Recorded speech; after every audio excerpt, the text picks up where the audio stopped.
Hello, everyone. My name is Daniel Castro. I'm Vice President of the Information Technology and Innovation Foundation, or ITIF, and also Director of ITIF's Center for Data Innovation.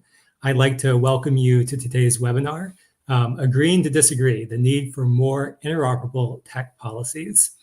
So the purpose of today's event is to discuss an important challenge. The challenge is that many policymakers around the world, from state and local governments to national and supranational governments, are pursuing a multitude of tech policy initiatives. And sometimes their goals align and sometimes they don't. And sometimes their policies align, but many times those policies don't. And when they don't, the result is a thicket of complex, redundant, and sometimes even contradictory rules that both businesses and consumers must navigate. And we see this today in many of the laws and regulations around digital platforms, data protection, biometrics, online child safety, the list goes on and on. And in particular, I think firms that are developing emerging technologies or applications using emerging technologies like blockchain, the metaverse, and AI, they're facing literally thousands of competing proposals. So this challenge itself isn't entirely new, of course. People have been worried about the splinter net, or this idea that instead of having one globally connected internet, we're going to be divided up into a world where there's a series of fragmented networks. And so there's been a lot of work in the past focused on harmonizing digital policies and how, figuring out ways to resolve disputes, especially through organizations like ICANN for internet governance. But in recent years, there's been a strong push by some countries to go their own way. We've seen a real focus on terms like digital sovereignty, which has given rise to a trend towards what I think would be more aptly termed digital nationalism, where countries are independently setting their own rules for these global technologies, sometimes racing to be the first in the hopes of bringing everyone else along with them. And I think we see this in particular in the debate over AI regulation. For example, where the EU has really been pushing forward with its AI Act in an attempt to replicate what it did with GDPR, where lots of other countries adopted its policies. But at the same time, we're also seeing initiatives like the US-EU Trade and Technology Council that's aimed at increasing collaboration on policy. So we're seeing tensions and pulls, I think, in both directions. So the question I want us to be discussing today is this: how can countries better work together on tech policy, even when they do not always agree on the same means or the same ends? So we have a great set of speakers to weigh in on these issues. Joining me today are Susan Ness, who's a non-resident senior fellow at the Atlantic Council's Europe Center, Svetlana Matt, a professor at Georgetown University, and Joe Jones, Director of Research and Insights at IAPP. Thank you all for being here today. And also to our audience, I want to remind you, we want this to be an interactive conversation. We'd like to see your questions for the panelists. If you're watching on the ITIF website, or if you're watching on YouTube or Facebook or one of these other channels, look to the video description. You'll see a link to Slido. You can go there, submit your questions, or vote on other questions asked by others. I want to jump right into this discussion. And Susan, I'd like to start with you because you've written about the need for what you've called modularity in internet policies. And I also recommend anyone watching this stream, if you haven't read Susan's work on this, Google it. There's some great articles out there. But what do you mean by modularity, and how would this benefit internet governance? And as a follow-up to that, which policy areas do you think are most ripe for this idea of modular policies? Thank you, Daniel, and thank the ITIF for including me in this interesting panel today. What is modularity? It's a co-regulatory approach to platform governance, working with policymakers. Stakeholders design and operate systems that are shared across borders that fulfill a common purpose despite different regulatory regimes. We call these modules. They're building blocks. Participating governments recognize the module's output as fulfilling a function under their laws, and enforcement remains with government. Well, let me unpack this. Here's an example of a modular structure from a different industry. The International Accounting Standards Board is an independent nonprofit entity that's not part of any government that sets the accounting standards which are recognized by securities regulators in over 130 countries. A module is designed and operated by multi-stakeholders who come from multiple countries. Modules could be created to set and oversee minimum standards and protocols so that independent auditors can evaluate platform risk assessments. Or they could set standards and vet researchers access to platform data. Or they could draft and oversee codes of conduct, including for AI. Many stakeholder groups are working today to create systems that perform a specific task.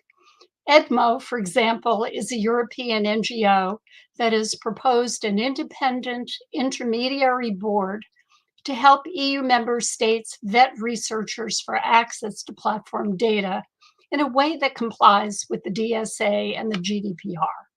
We love the idea, but would expand it for participation by non-EU countries as well. Another example of a modular system is GIFCT, the 24 tech platforms that operate a hashing database to enable companies to detect terrorist content before it spreads online. It works closely with the Christchurch Call to Action, which itself is a modular initiative that governments, tech platforms, and civil society formed after the 2019 shootings. Daniel, you asked how modularity would benefit internet governance. The world is fast becoming a regulatory Tower of Babel, with so many governments enacting wide-ranging laws to rein in online platforms.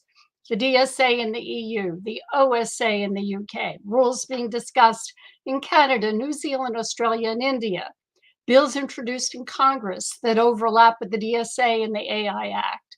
But that's not all. You also have the UN Digital Envoy's Global Digital Compact, UNESCO, and OECD working on platform governance. Even when the underlying democratic values are the same, the rules are often duplicative or even conflicting. That causes confusion, reduces compliance, and contributes to internet fragmentation. Frankly, it's a lawyer's full employment scenario. And unfortunately, it will deter smaller platforms with limited resources. So Daniel, in the first instance, if we can redirect the policymakers' mindset toward enabling cross-border modules with like-minded governments, we will better align democracies, reduce internet fragmentation, while improving clarity and saving resources. Thank you, Susan. Joe, I want to turn to you. There have been a number of recent agreements, such as the UK-US Data Bridge and the EU-US Data Privacy Framework, to try and address and enable cross-border data flows. But we still see that data localization practices are on the rise.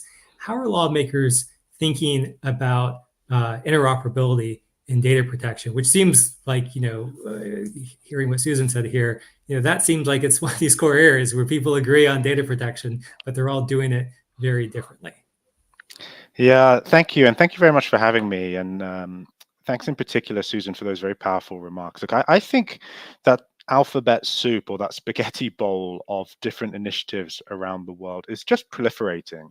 And to trace it back, it proliferates from a point in time when lawmakers' understanding of how the digital economy works was quite transactional, and it was quite bilateral. Data flows from point A to point B, and commerce goes from B back to A. Now, that model endured for a period of time, and we certainly saw that sustained with the GDPR approach. But as the GDPR approach proliferated, indeed maybe even was exported around the world, you had that proliferation of the point A to point B conundrum. And these issues, cross-border data flow issues, have become the confluence of digital economy issues, law enforcement, national security issues, international trade. The stakes have gone higher and higher. The EU-US data privacy framework you mentioned was signed and sealed by President Biden and President von der Leyen, right? It doesn't get bigger. It's gone right to the top of the shop now, these issues. And so there's geopolitical value in it. And these are issues that spread writ large across the world. So it's complicated. Many will say it's a mess, actually. But to your point on data localization, the agreements you mentioned, I often think of as the taps. This is turning the taps on personal data flows. These are the domestic regulatory structures, often unilateral assessments of other countries that facilitate the free flow of personal data. So it's often great to have the taps turned on, but lawmakers and policymakers don't always think about the plumbing. And the plumbing is just as important. And therein lies the issues related to data localization, other market access issues and conditions and restrictions, particularly around public procurement, public-private partnerships. And the plumbing is just as important as to whether the taps are turned on or off. And so you have a number of jurisdictions. Research that we've done at the IPP shows that there are over 70 countries, with the EU counting as one jurisdiction, that do their own form of data adequacy assessment. 70, over 70. Now, it's over 70 unilateral assessment mechanisms. Now, when that happens, you've got a kind of chaotic mess there. But just because country A says country B is adequate and country B says country C is adequate doesn't necessarily mean that the conditions exist for companies and organizations to truly, freely, safely, and securely send data across borders, because there may nonetheless be those underlying localization issues. So the question of taps and pipes is a really complex issue. It's tackled in different fora for the time being. As I mentioned, the taps question is a question that to date has really been addressed through domestic privacy law, whereas the plumbing issue has traditionally been addressed through international trade. Now, both of those structures can be cumbersome, they can take a lot of time, and they can be dragged down, not just in the geopolitics, but they can drag down in the minutiae of difference. And really, when you're talking about privacy, when you're talking about trade, lots of countries will do things differently. Cultural history, constitutional quirks, legal traditions. And I think policymakers are making strides to move over, not to gloss over, but to try and find more in common than they have apart. And that's an exciting development for many multinational organizations. Joe, thank you for that. I think that analogy is incredibly useful about thinking about the plumbing and the taps there. Svetlana, I want to turn to you, and I want to go in a different direction for a moment and talk about AI. And I want us to bring all these different threads together. But you've been working on AI now for quite a while. You're one of my favorite experts on the issue. And many countries right now are enacting new policies on how to govern AI and thinking about all these AI questions. So first, can you give us a little bit of a kind of state of play of AI governance? And then, to what extent are countries working together on common frameworks for managing AI risk versus just pursuing their own agendas? Sure. And thank you again so much for having me here. I'm very excited to be joining this discussion, and I think it's a really interesting topic. Just to give a high-level state of play on what's happening and all the different legislative proposals on AI governance, I think to sum it up in short, it's quite messy. So first, as has already been mentioned, we have the EU with its EU AI Act. The EU is, I think, leading the way in being the first to adopt a comprehensive AI piece of legislation that is pretty extensive, and they're currently in the final stretch of that process, and it's likely to be adopted either at the end of this year or beginning of next year. And then I think just looking globally, you have a ton of legislative proposals. I think countries were already working a lot on looking at AI even before the generative AI boom, but obviously the generative AI boom led to more countries wanting to put forward their own proposals. So in the US, at both the federal and state level, there is no shortage of AI legislative proposals. Obviously, Leader Schumer is currently working to put together a legislative package. And there have been many also proposals that have been put forward in the meantime in the House and in the Senate.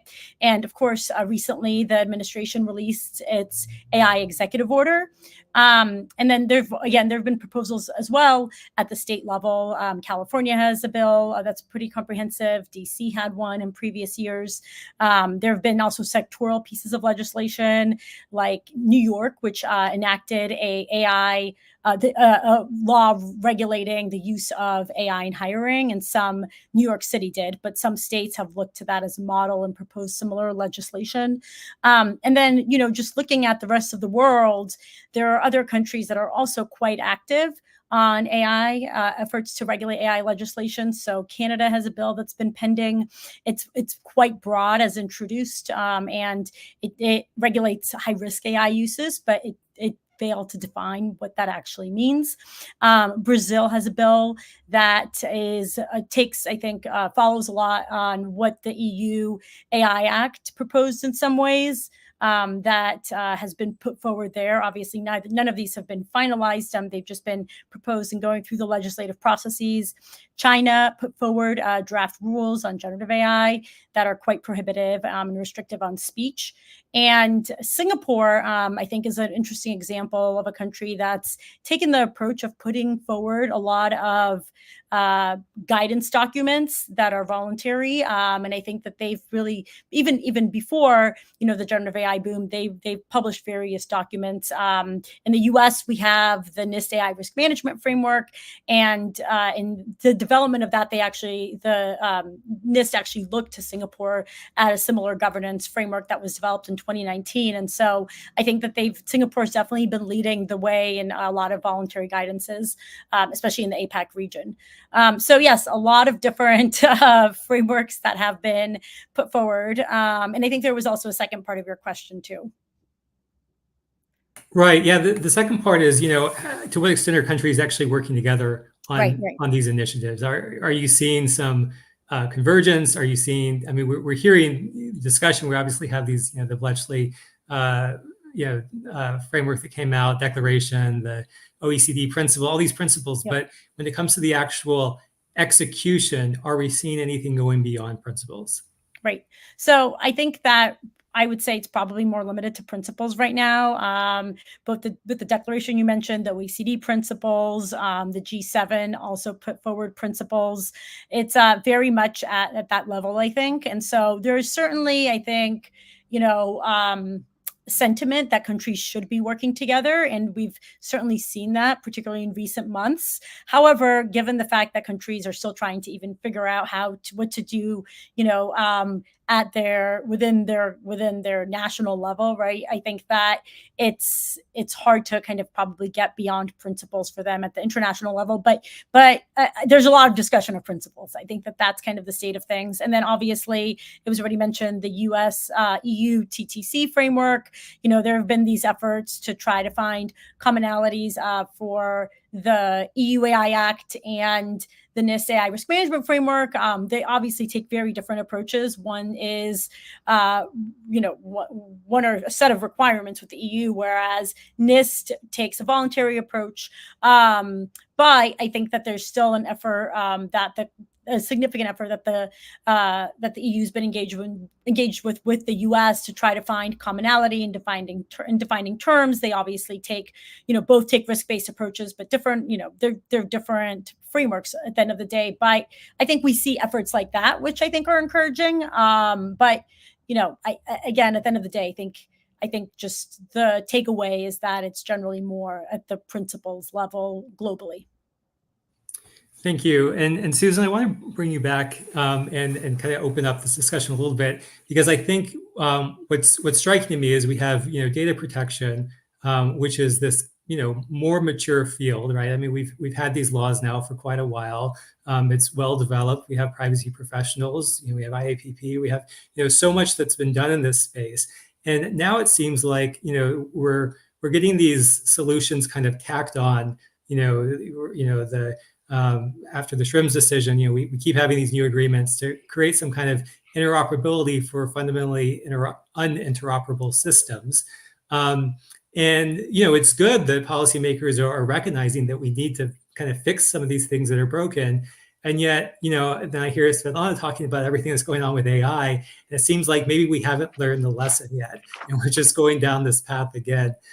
So I guess I wanted to start with you and ask if you can kind of maybe diagnose a little bit about what's going on and what's working and not. And then Joe and Svetlana, I'd like to also ask you to also just kind of reflect on both where you think we've come and where we're going, and if there's, what opportunities you see to maybe start steering the ship a little differently.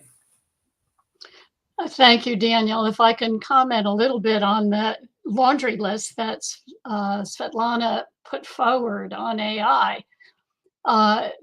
Just looking at what happened in the EU when they were close to completing the conversations, the trilogue, I think, on the AI Act.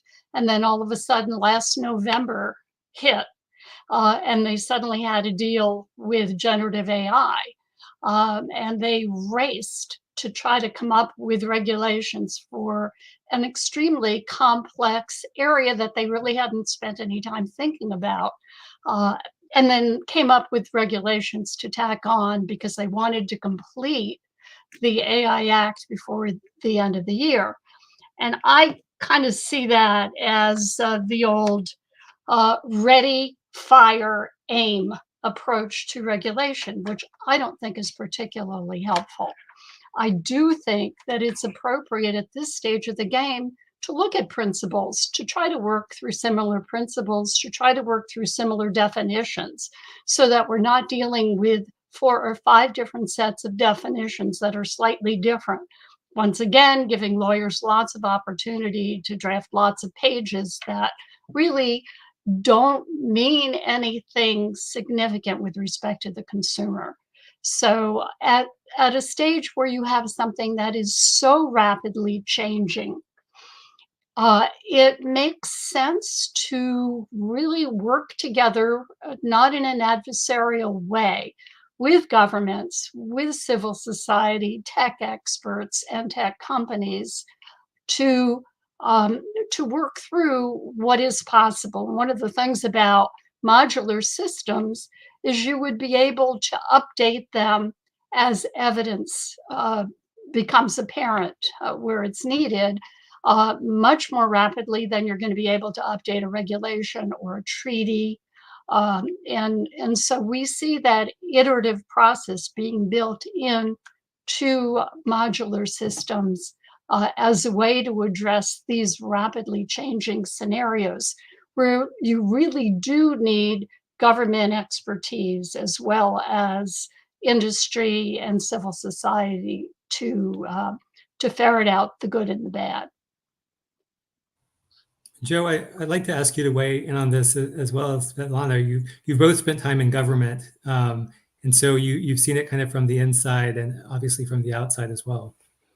Yeah, look, I will say, and putting my former hat on from the UK government perspective, the word competition is not a dirty word in the world of international law and policy. Countries want to compete. They want their citizens, they want their businesses to do better than those in other countries. But that does not necessarily mean cutting your nose off to spite your face. And I agree with the comments made by Susan and Svetlana. Common principles are very important. Rules of the road are empowering and enabling for industry and for society. It's just the devil is in the detail around those common principles and how they are fleshed out, how they're enshrined, and the extent to which they're actually enshrined. And so it should come as no surprise that in the race for global law and policy on data protection, on AI governance, there are lots of horses in the race, right? G7, OECD, you can go on and on and on and on. But what's interesting is when you look at each individual domestic initiative and you look at the narrative around it, EU policymakers will say the EU AI Act will be the global standard. US policymakers will say the executive order puts America at the forefront, leading on AI governance, right? And so that's, some of that is healthy and it's necessary as part of a vibrant discussion and debate. I question whether some of it actually risks finding that common consensus in really meaningful and tangible ways. I will say there is one, well, there are a few initiatives in the data protection space that are definitely worth watching that for now are proceeding in quite a technical lane. One of those is the Global Cross-Border Privacy Rules Forum. And I suspect many people have not heard about it, and that might be part of the design of the architects who are really focusing on the technical safeguards, but that's an initiative that brings together some of the fastest growing economies in the world. It's a spin out of a framework that existed in APEC, now has been globalized. So countries like the United Kingdom and Brazil and others are interested in joining it. So there are initiatives. Some are really elevated into the political space, and some are proceeding in the very much in the technical track. The OECD is another place where lots of serious technical discussions are happening on digital law and policy. And Svetlana? Sure. Yeah. Thank you. I agree with Susan's point that just, legislation in this area can quickly become out of date, as she highlighted and noted, with clearly evidenced by the EU AI Act and how they tacked on generative AI and didn't initially envision it. And so I think that that's really a huge challenge in drafting legislation and in the area of emerging technology. And just in general, I mean, I remember in 2017, that is when we had started working on the AI and Government Act, and that was a bill that I led. It became law in the beginning of 2021. It's one of the first AI pieces of legislation to become law.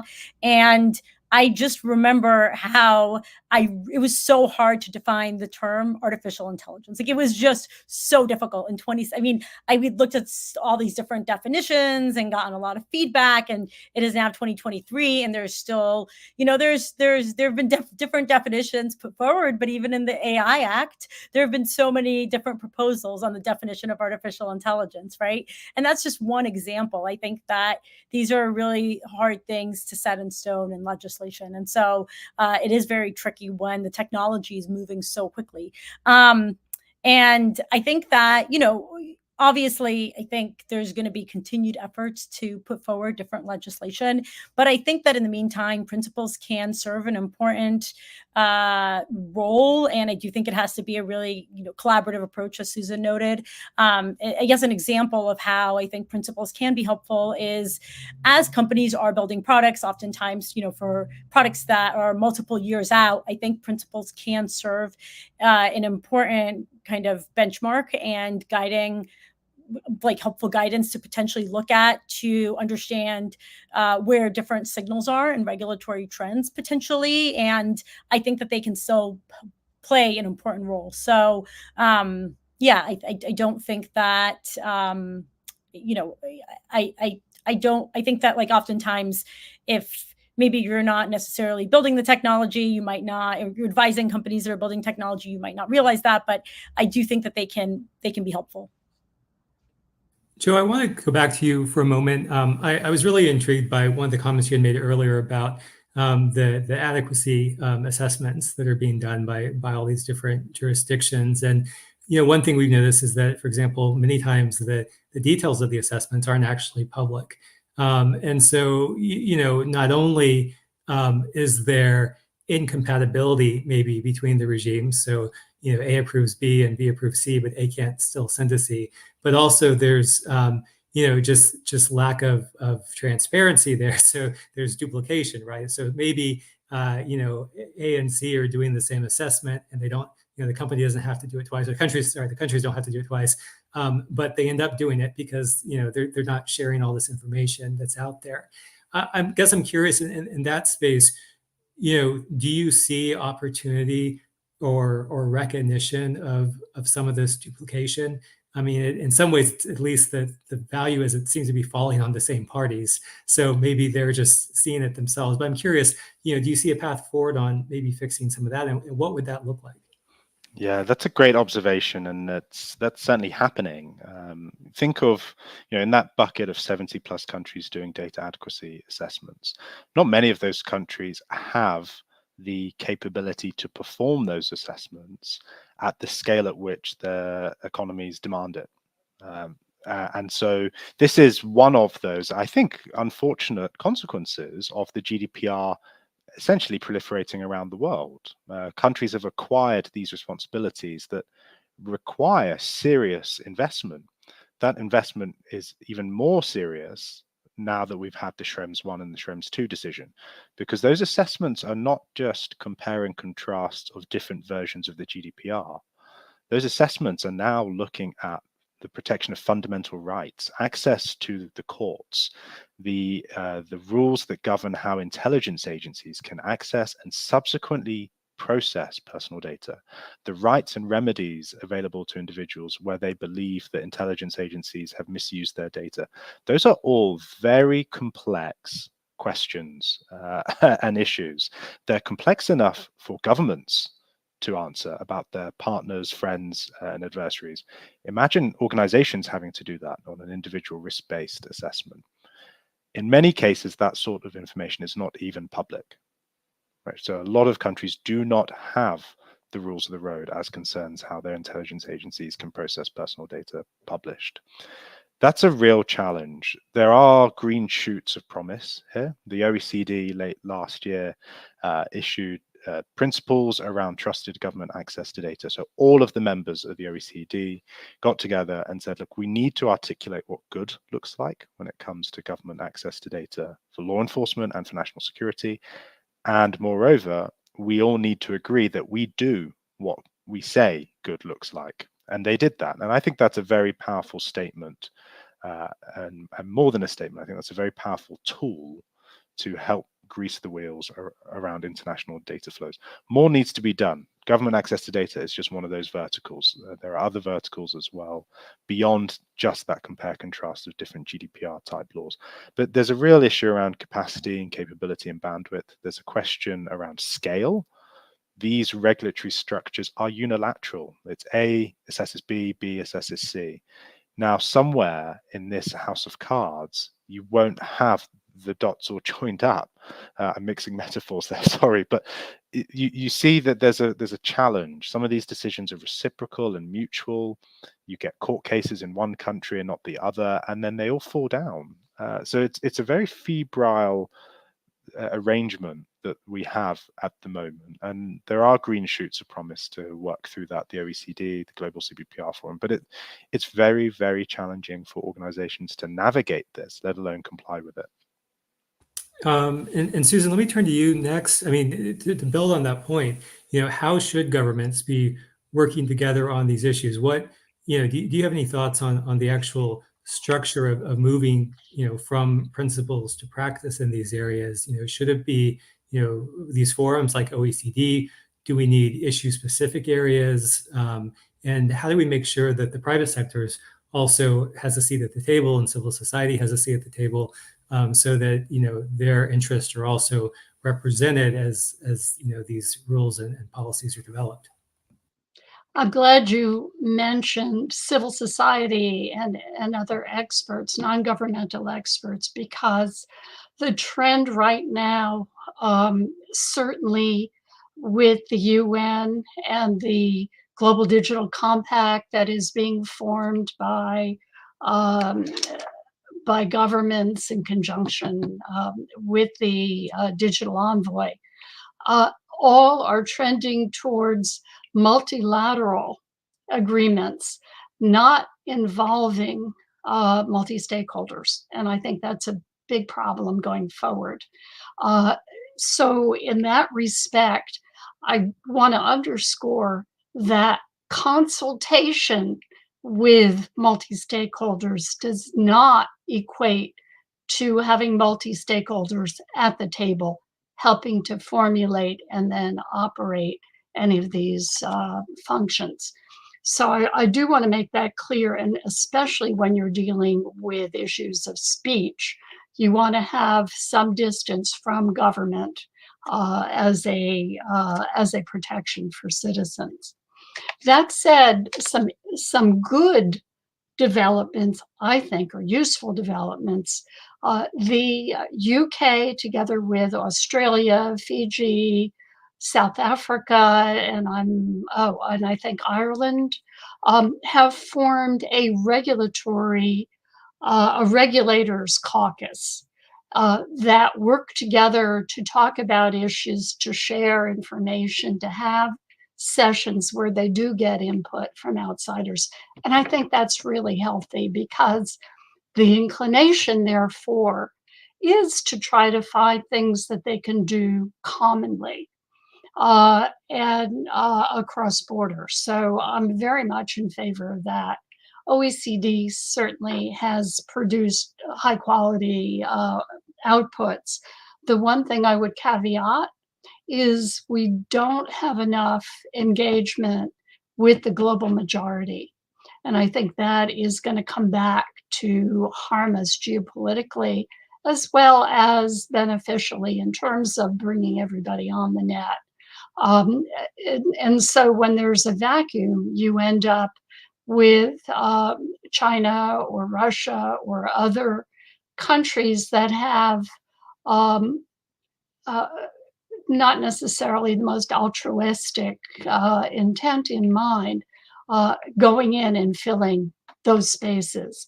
And I do worry about that. So we need to find ways of bringing in the global majority in this process without ending up with it being like a UN system where the control oftentimes is through authoritarian governments, because it's multilateral and not multi-stakeholder engaged.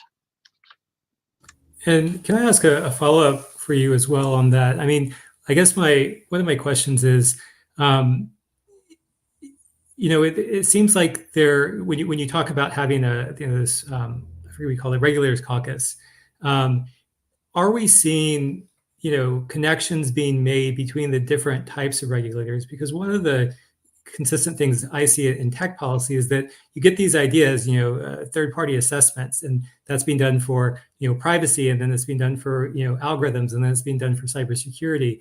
Or you have takedown notices, right, for platforms, and you might have one set of requirements for if it's a takedown based on copyright, and another if it's based on CSAM, and another if it's based on defamation. Are we seeing conversations across these different regulators so that if they're all looking to use a similar type of tool, they can at least agree on what that tool looks like, or streamline some of the tools? I have two examples in response to that. Number one, in the UK, Ofcom, which is the regulator that is charged with implementing the OSA, the Online Safety Act, which just was enacted a couple of weeks ago. It has an intra-governmental regulators organization, so that it is working with the privacy folks and the safety folks and various other branches of government, so that they are not siloed, but really are working on the same issues. And with respect to the DSA, which tends to be fairly siloed, the digital service coordinators, which are designated by member state governments in each of the member states as partners in regulating platforms. They are called digital services coordinators. And the point of the coordination, if it actually happens in reality, is for them to coordinate the various services within their respective governments, so that it is not just siloed. But I can tell you, with all of the rules that the European Commission has enact, or the EU has enacted over the past 2 years. There are so many different rules. They are siloed. The groups that are working to develop them within the government do not necessarily work together. And so there's going to be a lot of contradictory pieces to this. We saw that. I served on the Federal Communications Commission back in the 90s, the sort of the golden age of the FCC. And there, you really had to work hard to make sure that you were working together as exchanging information and not trying to compete intergovernmentally for power. And so that's always an issue that's on the table that we have to be concerned about. Svetlana, I kind of have a similar question for you. As lawmakers, are striving to get their specific policy goals implemented. To what extent do you think they have space and time to think about these interoperability issues? And how would what advice do you have for maybe staffers right now on the Hill or in other governments who are thinking about not only getting a bill across the finish line, but also a bill that addresses some of these interoperability issues or compatibility issues? Yeah, that's a really great point. And I think that just taking a step back, there's also some additional complexities that I think that, before they even get there, there's some other things that might be at the forefront. So that might not always be an obvious thing to think about immediately for them, even though it's a really critical thing. And so it's just as an example from the US standpoint, right? In addition to federal laws, we have state laws and then also local laws and ordinances. And I think that on the AI front, we're currently seeing efforts to regulate AI at all of those levels. California, I worked for a California member of Congress, and I'm from California originally.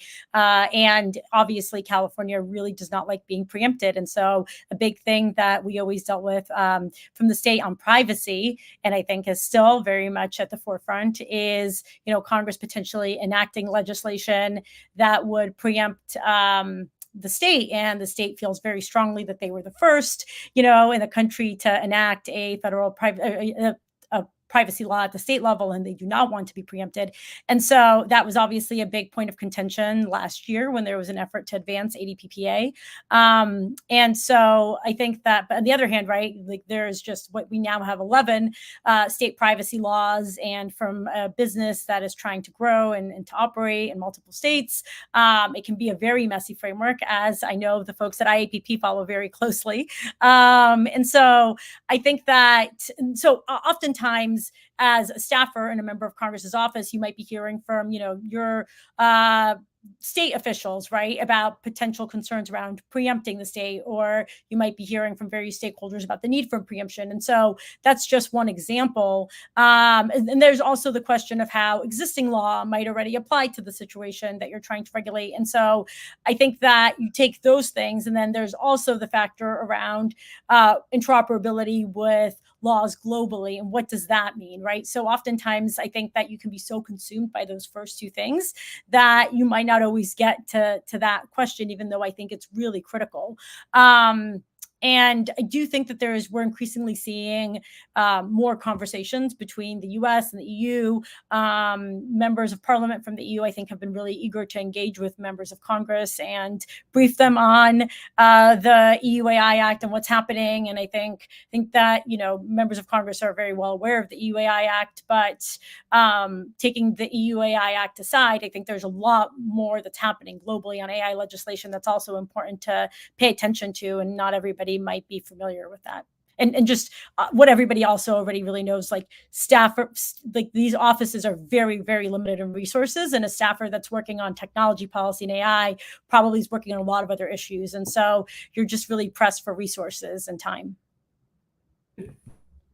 So if I can stay on you for a moment, I mean, Sure. One of the, I guess questions that comes up is, to what extent is this an argument for just more self-regulation in this space, to say that, if we look in the United States, for example, before the executive orders on AI, right, the Biden administration got these commitments from the biggest tech companies to do certain things, to do the red teaming for their foundation models, to do some assessments, third-party assessments.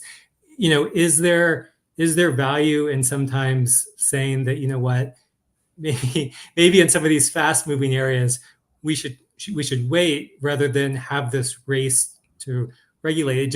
It seems to me that in the policy debates I'm still hearing, there is a sense of countries, to go back to, Joe, how you were framing this, the competition here, right? Some countries still want to be first to regulate, even if maybe moving quickly isn't the best option for some of these, technologies that are still rapidly evolving. Yeah, that's a good question. So I think that we are really seeing a very genuine effort from members of Congress and policymakers more broadly to really understand the technology and to get smart and to get educated. And I do think that many of them realize how quickly the technology is moving and they want to really understand it. And I think that you're seeing just a very, significant effort from policymakers to do that. So I do think that there's a lot of talk of legislation and different proposals that we're seeing, but I do think a lot of lawmakers really want to understand the technology. They want to get this right.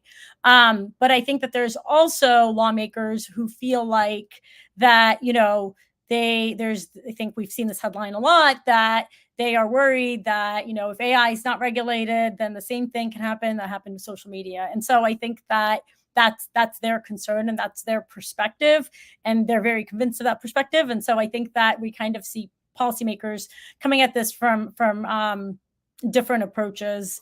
But I think that I do think that there are some that are really trying to understand how the technology works and realize that it's just moving at 1 million miles per second right now with all of the different developments. Thanks. We're going to open it up to audience questions in just a moment. So if you have questions, please, again, submit them through Slido. You can find the link on the ITIF website or in the video description. But Joe, I want to go to you and I want to talk a little bit more and ask you a little bit more about this question of enforcement. How should jurisdictions, or how can jurisdictions coordinate their enforcement actions to, try and get some consistent application of these rules globally? What should that look like? What does that look like today? And what kind of trends do you see in this space? Yeah, it's a great question, and it's come to boil this year. I actually want to emphasize the premise of that question, which is to say that there is not a formal forum by which regulators can coordinate in meaningful ways internationally across borders. There are lots of ways in which regulators can meet up and speak informally. There are lots of informal channels. Indeed, there are lots of bilateral memoranda of understanding, but there is not a formal structure to bring this together. And that's been pretty evident with some pretty high-profile global data protection privacy cases. The ChatGPT investigations this year, Italy banning ChatGPT, and investigations being opened in Canada, South Korea, all around the world. Ashley Madison, Cambridge Analytica, Clearview AI. There are so many of these cases around the world where we have not seen that formal coordinated function. I'm not saying I have the answer to that. I'm not even necessarily advocating for it, but we've seen the consequences of not having that. On the other side, we do in the EU have a formal structure with the European Data Protection Board and what's termed the one-stop shop. And we have seen that break down over the past year. We've seen some fracture there, some disagreements between the regulators, and we've seen how decisions made by the lead regulator have been overturned or supplanted as it's gone through the process. And that poses some questions around the stability and certainty for the organizations subject to the investigation and enforcement. So it's a bit messy, and I think that's a word that we're using a lot in the context of this discussion. Now, I think lots of regulators want to coordinate and cooperate with one another. There's certainly some leverage to be had in information sharing. I mentioned earlier about capacity building and capability with respect to adequacy decisions. But if you're a regulator in a country with a pretty lean staff, as a lot of data protection regulators are, and actually a lot of them are double, triple hatted. They have other jobs. Now, if you're one of those regulators and someone brings a claim to you on a pretty big case, say the ChatGPT case, as happened in Kenya, actually, you may want the ability to speak formally and get information and evidence from other regulators that may be 1, 2, 3 steps ahead of you. You want to ensure that there's not duplication. And if you're that company, you also want that. So look, I don't think many people I haven't heard many answers to that conundrum. I do know that it's a source of frustration for regulators, lawmakers, and industry alike. But at the same time, the other end of the spectrum, having this more, on the face of it, straightforward one-stop shop, has also proved very challenging. Even just within the EU, you have 27 very diverse countries with very different approaches to issues that are sensitive to a nation, enforcing privacy and data protection rights. And there are obvious disagreements there. So it's a real challenge, and I don't know what the way through it is. Thank you, Joe. And I just want to open that question up, Susan or Svetlana, in case you want to weigh in on that as well, because I think it is one that we're seeing come up again and again. And obviously, there's also the challenge of, regulators want to regulate it. They want to, use their power and grow their power, in traditional sense. And there's the question of where's also the balance, and how do you strike that balance? And so I'm just curious if you have any thoughts on the direction or advice you have for these agencies. Well, within the EU, one of the reasons why the DSA has a different regulatory structure than it did with creating the GDPR regime was because there were so many difficult problems, lack of enforcement, overwhelming number of cases going to just a handful of member states.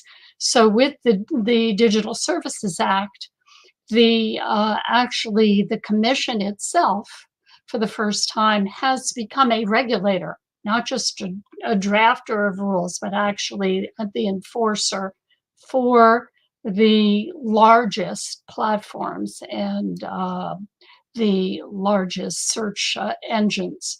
So we'll see to what extent that makes a difference in how that functions. I think, once again, the issue of multi-stakeholder, where you do have tremendous expertise within civil society, it helps if you are forming some sort of an oversight board, that you have a preponderance of civil society, tech experts, and academics, as opposed to just industry members, so that you do have some actual intent on enforcement, not with lowest common denominator, but really fulfilling the needs of civil society. And I think that is extremely important as we look forward. And it's not just a government agency, but those are just a couple of discrete thoughts on the topic. Thanks. Svetlana, did you want to weigh in on this? Sure. Just said, well, I very much agree with the point about, being as inclusive of civil society as possible. I think that that's a really critical thing that, must happen in terms of having them at the table, and just a diverse set of stakeholders more broadly along the way at every point in the process. But just on the EU front, something that I've been thinking about just throughout the course of this conversation that we've been having is, just the complexity with respect to the regulatory regime that they're creating within the EU with the AI Act. So you have the interaction of the EU AI Act and GDPR, and how, if you're trying to comply with both, what does that mean? What new issues does that potentially raise, since GDPR also applies to automated decision-making? And then you also have the interaction of the DSA and the EU AI Act, and there's various transparency requirements. There was language that was adopted in in the Parliament's version of the AI Act to require high impact to classify social media recommender systems as high risk systems. And so, that obviously also falls under the DSA. So anyways, I think that it's a very kind of complex web of requirements that's being created, and what exactly that all means, I think we'll have to see how that plays out. So we've gotten a number of questions online from our viewers. One question, I'm going to combine two here, is basically, what does the United States need to do to, coordinate its laws and avoid a patchwork of laws in areas like AI? Another viewer mentions that, across federal agencies, there's a lack of coordination on cybersecurity standards, which we see, and even something as basic as data breach notification. Different agencies have different requirements on how many days you have or how many hours sometimes to report things. So open that up to the panel. What should be done or could be done to coordinate both across agencies and between the federal government and states?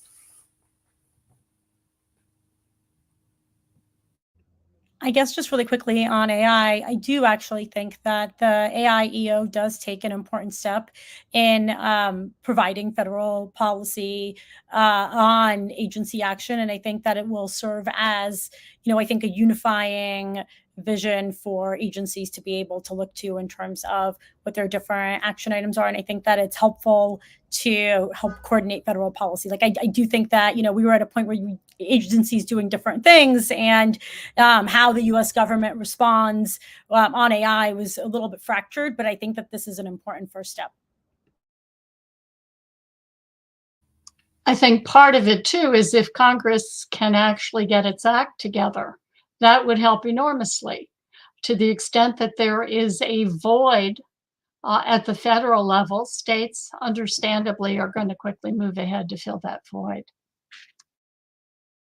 Yeah, look, and focusing on privacy, the United States, I think, is the only G20 nation without a comprehensive privacy law now. And if we're not there already, we are almost at the point where having comprehensive privacy law, however constructed, consumer-based, fundamental rights-based, could become part of the buy-in to be at the table for talks on other law and policy, AI governance, for example.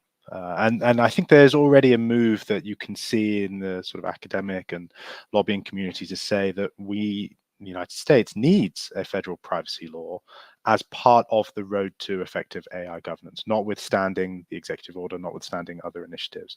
And so I think that certainly appears to be a step forward for many towards greater governance of wider digital tech issues. So just to close this out, I want to ask, to what extent should, countries that are not necessarily aligned on values pursue more interoperability and work closer together? I think it's interesting coming out of the UK AI summit. Obviously, China was invited. Yesterday, we saw, Biden make comments around the US working with China on AI. And I don't mean, of course, just China in this area. I think there's a lot of areas and a lot of different bilateral relationships where there's not always full alignment. Joe, maybe I can start with you, and I'd just like to go around briefly to everyone on this question. Yeah, look, lots of initiatives happening right now. The UK, and you might expect me to say this with my accent, has long played a sort of convening role on these issues, maybe more so now following Brexit. Because there's more to be bridged between the EU, the United States, China, and other approaches.